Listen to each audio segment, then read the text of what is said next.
Sidak makanan buka puasa dilakukan oleh BPOM di pasar tradisional Kota Batu Raja. Hasilnya, petugas menemukan 2 sampel makanan yang mengandung formalin dan zat pewarna tekstil. BPOM Palembang menemukan bahan berbahaya pada makanan yang dijual di pasar tradisional Batu Raja. Dari hasil penelitian, ada bahan berbahaya seperti formalin pada mie kuning dan pewarna tekstil pada cendol. Pemeriksaan makanan dilakukan BPOM Sumsel bersama pemerintah daerah Ogan Komering Ulu di beberapa pasar tradisional yang ada di Kota Batu Raja.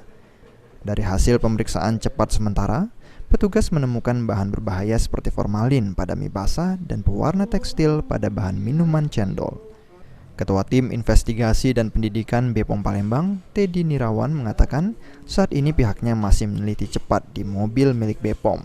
Selanjutnya, hasil penelitian akan dilaporkan langsung kepada Bupati Oku. Pagi ini kami melakukan pengawasan dengan pemerintah daerah Kabupaten Ogan Komering Ulu ya, di pasar bawah ya nih, pasar atas. Pasar atas ya. Sementara ini masih berproses, masih banyak sampel yang sudah kita ambil dan diproses pengujian secara cepat di mobil laboratorium keliling.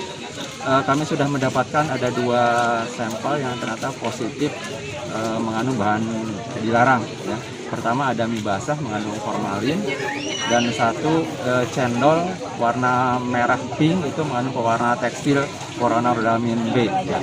Kami sudah sementara diamankan untuk tidak dijual lagi dan penjualnya kita berikan pembinaan dan juga pernyataan agar tidak menjual lagi produk yang serupa. Selanjutnya kami akan telusuri produsennya. Melakukan pengambilan sampel makanan yang mencurigakan mengandung makanan pengawet, pewarna, dan pemanis buatan. Menjadi sasaran makanan seperti apa? Makanan yang kita ambil tadi bermacam-macam, ada tahu, ada mie, ada cendol, ada ikan asin, ada ayam. Kalau hasil positif seperti apa sanksi dari kita? Makanan itu kita larang untuk beredar. Larang untuk beredar? Iya.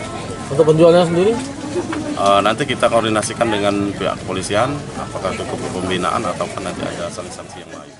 Razia yang dilakukan oleh BPOM dan Pemkab Oku ini sifatnya hanya pembinaan, sehingga yang kedapatan menjual makanan yang mengandung zat bahan berbahaya hanya didata dan dibuat perjanjian untuk tidak lagi menjual makanan tersebut.